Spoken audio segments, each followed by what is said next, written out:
आज हम बात करेंगे एलिफेंट्स की, that is the largest mammal on the land. और इसके साथ-साथ हम बात करेंगे एक कंट्री बोत्सवाना की, that having the largest concentration of elephant on the land.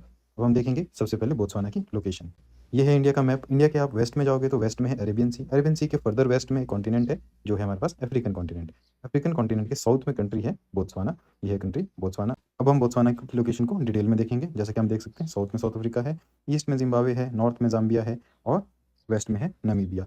और ये है फिजिकल मैप एक तरह से बोत्सवाना का। एक रिवर जाती है ऊपर से, नॉर्थ से जा रही है, लिन्यांती रिवर। ये रिवर इसका नदर्न बॉर्डर बनाती है। इसके अलावा हम मैप में देख सकते हैं Okavango delta, that is the most important feature of Botswana. और काफ़ी हद तक Kalahari desert is also important.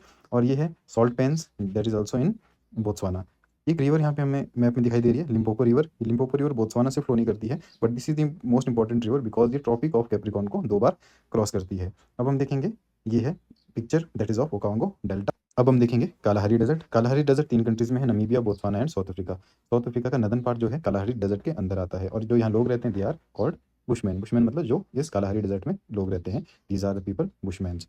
अब हम बात करते हैं एलिफेंट्स की। एलिफेंट्स के जो ये टस्क होती है, these are nothing but upper incisor teeth, जो कि एलोंगेटेड हो जाते हैं, इन्हीं को हम टस्क कहते हैं। और टस्क के अंदर का जो सॉफ्ट पार्ट होता है उसको कहते हैं आइवरी, जिसको ज्वेलरी वगैरह बनाने के काम लिया जाता है।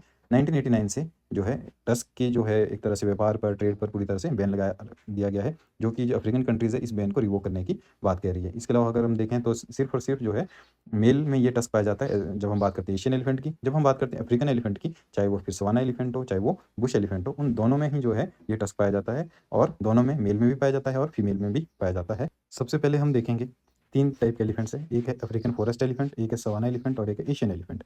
जो अफ्रीकन फॉरेस्ट एलिफेंट है उसका आईयूसीएन स्टेटस है क्रिटिकली एंडेंजर्ड। और savanna elephant of Africa and Asian elephant का जो आईयूसीएन स्टेटस है वो है एंडेंजर्ड। ये अकॉर्डिंग टू आईयूसीएन की रेड लिस्ट के अकॉर्डिंग है। एशियन एलिफेंट्स की 3 स्पीशीज है, Indian, Sumatran and Sri Lankan. And Asia और साउथ ईस्ट एशिया में 13 रेंज कंट्रीज है जहाँ पर एलिफेंट्स मिलते हैं। इसके अलावा CMS convention of the migratory species के अकॉर्डिंग जो है एशियन एलिफेंट अपेंडिक्स 1 में है और अफ्रीकन फॉरेस्ट एलिफेंट है अपेंडिक्स 2 में। और डब्ल्यूपीए वाइल्ड लाइफ प्रोटेक्शन एक्ट जो कि इंडिया का है उसके अकॉर्डिंग एलिफेंट को रखा गया शेड्यूल 1 में, मतलब most highest level of protection इसको दी गई है।